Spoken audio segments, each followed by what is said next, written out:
So Lyzr is an agent platform with built-in responsibility guardrails, but what really happens on the platform is organizations are building skills.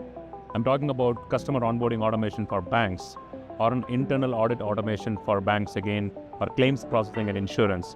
We had a chief marketing officer of a Fortune 500 company reach out and said, I have a 10-member marketing team and I would like to just use agents to improve the productivity of my whole team.